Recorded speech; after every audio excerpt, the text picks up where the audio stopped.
What I want to do with this is kind of give you my loadout that I've been using for the most recent playthrough. My friends and I are currently trying to push through this thing on Nightmare, and I want to go over what I've been using for my melee build. The way this deck is set up, you do have 3 slots that you could swap out for other cards. I'll run you through the deck I've picked, why I've picked it, and some potential swaps that I'll be doing going forward.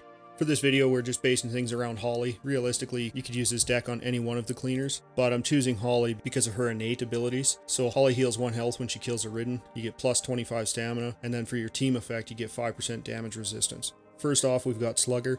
I chose this over Brazen because of the 5% increase in health. The additional 5% for melee stamina efficiency doesn't really have that much of an effect, and I'll go over that as we kind of progress through this. But first off is Slugger. I'm probably going to take Slugger out and replace it with Heavy Hitter, just so my attacks always cause a stumble, even on the mutation. So if there's a teammate just pinned by one of the bigger guys, it should just be one hit, stumble them, they drop them kind of thing, and they're out and free back in the fight. Next up, I've chosen Meth Head, and this one here, each melee swing grants 5% melee speed, 5% melee stamina efficiency for 6 seconds, stacking up to 10 times, and your melee attacks no longer get stuck in tough enemies. After that, we've got Adrenaline Fueled. When you kill an enemy, gain 5% stamina instantly, and an additional 7 stamina over 7 seconds, stacking up to 5 times. Next up, we've got Vanguard. Melee kills heal 1 health to yourself and teammates within 10 meters. This is a team-focused build, so I've got a few things on here to assist my group. After that, we've got Spiky Bits and Mean Drunk, both of which are just damage boosters, so you got 15% melee damage and 20% damage resistance while using melee weapons with the Spiky Bits. And Mean Drunk, you get plus 40% damage, and your melee attacks cause cleave-through damage, which is actually extraordinarily useful when you're in a tight spot and surrounded by the Ridden. After that, we've got Ignore the Pain, 20% melee damage against mutations, and when you deal melee damage to a mutation, you heal 2 health and 3 stamina, so just another little bit of a stamina booster. Berserk, each melee kill grants 5% damage, 5% speed, and 5% move speed for 4 seconds. After that, we've got Battle Lust, and this is kind of one of the early cards you get. Melee kills heal 1 health and 1/8 trauma, which can be really useful for healing up trauma when you get into a good horde. After that, we got Face Your Fears, heal 1 temporary health whenever you kill a Ridden within 2.5 meters. And then to go along with Face Your Fears, I use Numb, gain 10% damage resistance while you have temporary health, so the 2 cards just kind of feed off of each other.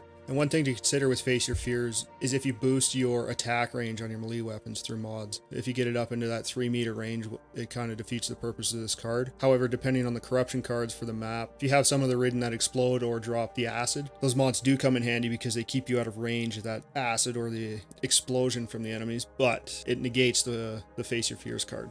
Wow.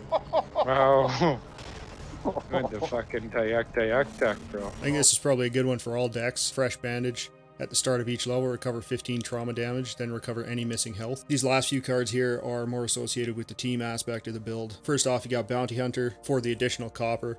Next up is Amped Up, another team card. Gives you 20 additional health when a horde is triggered. And Utility Scavenger, so I use this one because one of the guys in our group runs support, so this is great for finding stuff like defibs, shit like that.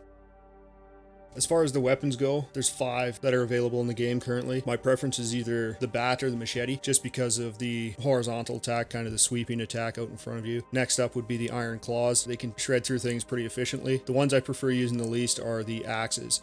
The hatchet I can tolerate if it's all that's available to me. However, its attack is overhead, so I've run into a couple spots with Ridden that have exploding heads. It's almost impossible to use a melee weapon in that situation. And last is definitely the fire axe. Again, it's an overhead attack, and the amount of stamina it uses up, I just don't find that it's efficient for this deck in particular because there isn't that many stamina cards. If it wasn't such a team-oriented deck, I could swap things out and boost that stamina up, but at the end of the day, I don't like using the fire axe. And that's it, that's all. Let me know what you guys think. Do me a favor, drop a like on this, and let me know if you think my deck is dog shit and you have something better. I'm definitely willing to try it out.